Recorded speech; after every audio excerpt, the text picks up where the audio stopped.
Assalamualaikum warahmatullahi wabarakatuh. Salam sejahtera untuk kita semua. Berikut ini akan saya sampaikan hasil dari penelitian kerjasama dalam negeri tahun 2023-2024 yang merupakan kerjasama antara Universitas Mercu Buana, khususnya jurusan Teknik Industri pada Fakultas Teknik, dengan mitra kami yaitu PT Millennial System Konsultan, di mana kami mengambil judul penelitian ini yaitu Desain Sistem Pengambilan Keputusan Prestasi Kerja Guru di IP Yakin, Jakarta Barat. Adapun tim peneliti, ketua dari Universitas Mercu Buana yaitu Poppy Yuliarti STMT dengan beranggotakan Hayu Kartika STMT, kemudian Saruni Dwi Asnati STMT, dan ketua dari pihak mitra yaitu Bapak Chandra Setia Bakti STMT. Pada slide kedua ini akan saya sampaikan latar belakang penelitian, di mana kami melakukan penelitian di IP Yakin, yaitu Institut Pendidikan Kenang Indonesia yang berdiri tahun 1973 sampai dengan sekarang, yang didirikan oleh Bapak Dr. Haji Usman Dadulimun, dan sampai saat ini jumlah total siswa sekitar 1.500 orang, di mana lokasinya berada di Cengkareng dengan luas bangunan sekitar 2.200 meter persegi. Yayasan ini terdiri dari 3 gedung utama sebagai tempat belajar siswa dengan 3 unit pendidikan mulai dari SMP, SMU, sampai dengan SMK. Nah, selama ini belum ada sistem penilaian prestasi kerja guru di yayasan ini dan penilaian kadang-kadang masih dilakukan secara subjektif. Proses ini tentu saja memiliki kelemahan karena pemilihannya dilakukan tanpa indikator penilaian jelas sehingga keputusan yang diambil pastilah tidak objektif, tidak transparan, dan tidak akuntabel. Oleh karena itu, kami ingin melakukan sebuah penelitian untuk mendesain sistem pengambilan keputusan prestasi kerja guru secara sederhana dengan menggunakan aplikasi yang umum digunakan yaitu aplikasi Excel.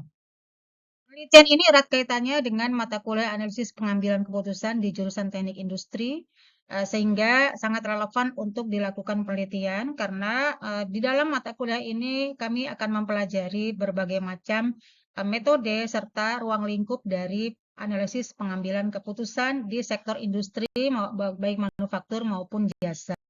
Berdasarkan latar belakang yang sudah kami uraikan di slide sebelumnya, maka dapat kami simpulkan rumusan masalah penelitian ini yaitu bagaimana mendesain sistem pengambilan keputusan guru berprestasi sesuai dengan kondisi yang ada di tempat penelitian. Memang sudah banyak aplikasi yang bisa digunakan, namun dengan keterbatasan dari pihak sekolah, maka harus kami rancang sistem yang lebih mudah baik secara kos maupun secara penggunaannya.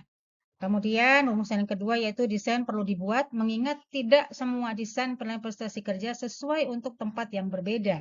Adapun tujuan dari penelitian ini yaitu untuk menghasilkan desain pengambilan keputusan yang tentu saja harus sesuai dengan karakteristik dari objek penelitian.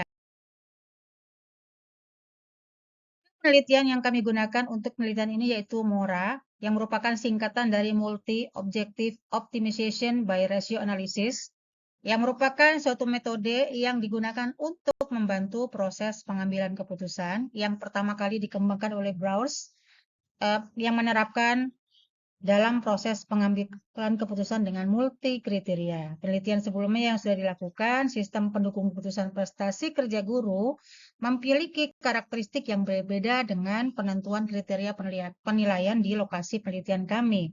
Dengan demikian, penelitian ini perlu dilakukan untuk pengambilan keputusan sesuai dengan karakteristik objek setempat.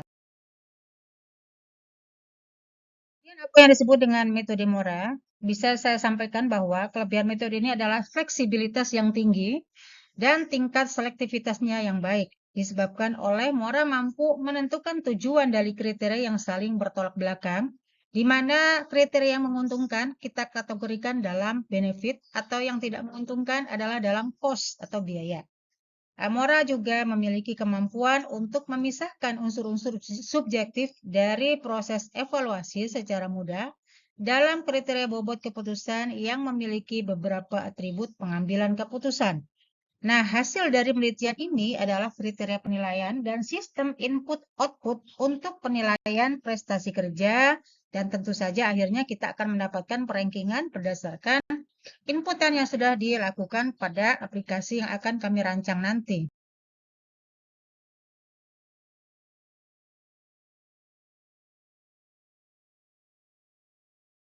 Penelitian terdiri dari beberapa tahap. Tahap pertama yaitu pengambilan data berupa observasi, wawancara, dan data tertulis dari objek penelitian, yaitu dari IP yakin.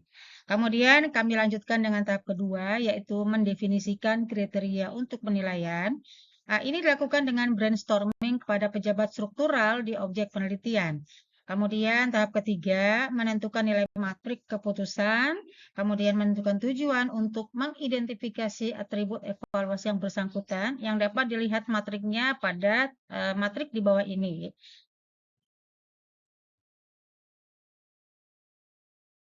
Keempat yaitu melakukan normalisasi matrik.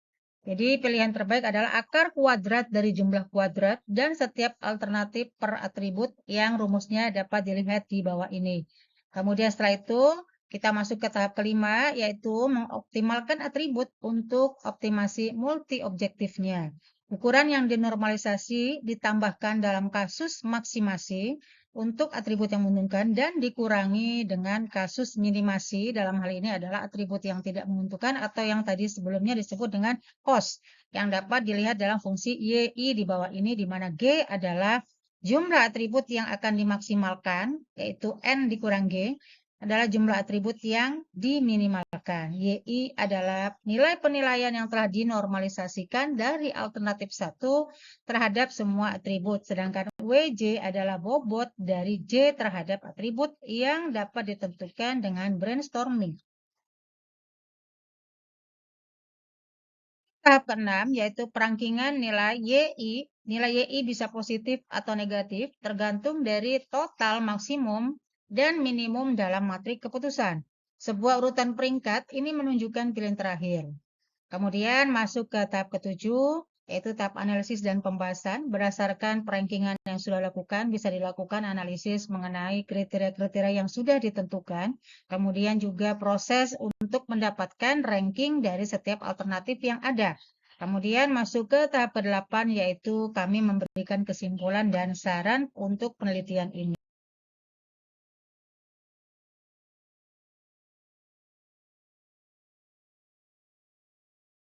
Mari kita lihat tahap pembahasan.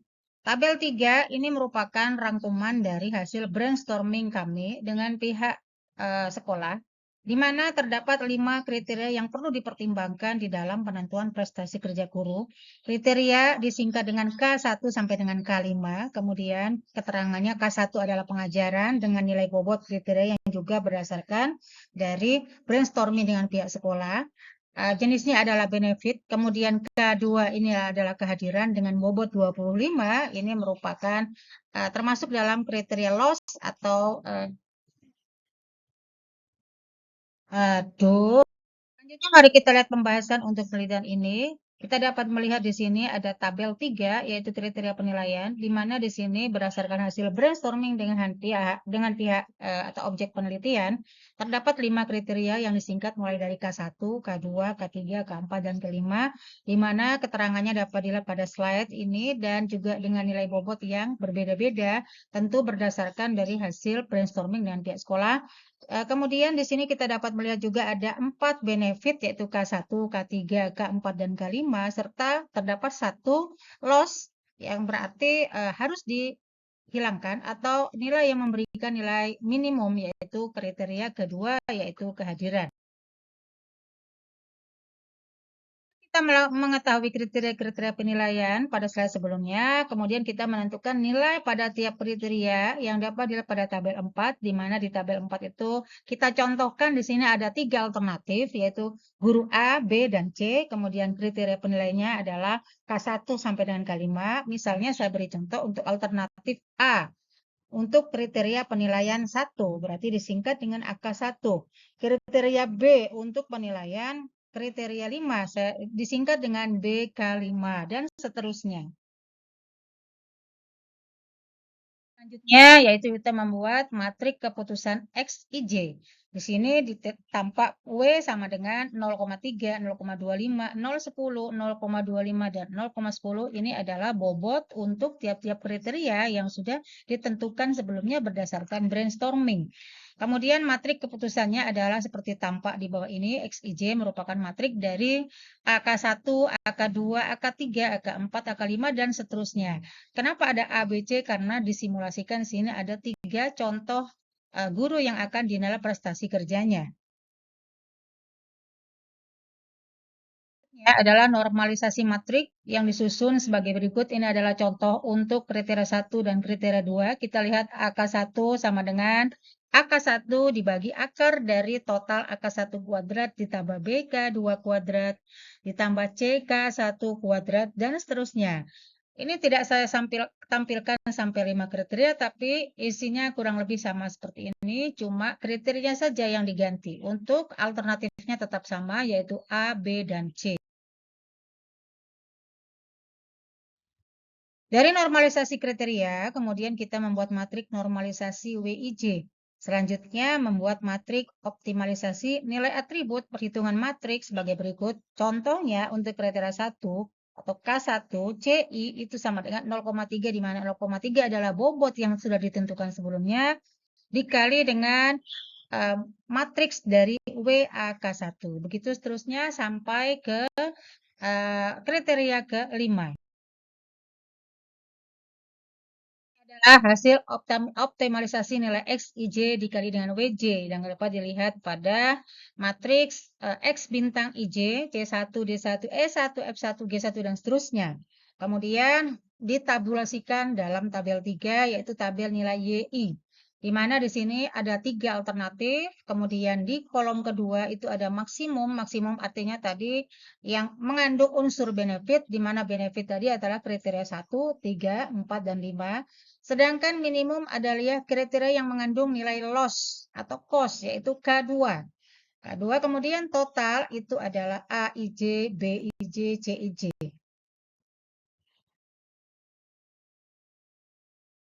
Selanjutnya, ini adalah ilustrasi untuk menentukan ranking alternatif. Alternatif A, B, dan C dengan ranking 1, ranking 2, dan ranking 3. Dari sini kita sudah bisa mengambil kesimpulan perankingan untuk penilaian prestasi kerja guru berdasarkan entry yang dilakukan oleh pihak sekolah. Selanjutnya tampak implementasi dari simulasi, di mana di sini kami menggunakan aplikasi yang sangat sederhana dan familiar digunakan oleh siapa saja, yaitu Excel. Di mana pengguna Excel ini kita tahu sudah ada terinstall pada Microsoft Office dan tidak perlu untuk membayar aplikasi lain, sehingga dapat digunakan sewaktu-waktu oleh pihak sekolah. Akhir dari penelitian itu yaitu pengambilan kesimpulan, di mana kami dapat menyimpulkan 3 poin penting dari hasil penelitian ini. Yang pertama adalah simulasi dalam penelitian ini dapat digunakan oleh mitra, yaitu SMP EP Yakin, untuk melakukan penilaian guna memilih guru terbaik setiap periode yang ditentukan dan tidak terbatas hanya untuk penelitian ini saja. Kemudian, kesimpulan kedua, aplikasi ini lebih fleksibel dengan memanfaatkan program Excel yang sangat umum dan tidak memerlukan biaya untuk menggunakan aplikasi ini. Kemudian yang ketiga, penggunaan sistem penilaian dengan aplikasi ini juga sangat mudah menyesuaikan bila ada perubahan dalam kriteria maupun alternatif sehingga bisa digunakan sepanjang sekolah memerlukan dan dapat digunakan juga untuk melakukan perankingan pada tujuan yang lain. Demikianlah hasil dari penelitian yang sudah kami lakukan. Semoga bermanfaat bagi mitra, kemudian juga bagi kita semua dan bagi kemajuan ilmu pengetahuan. Terima kasih. Wassalamualaikum warahmatullahi wabarakatuh.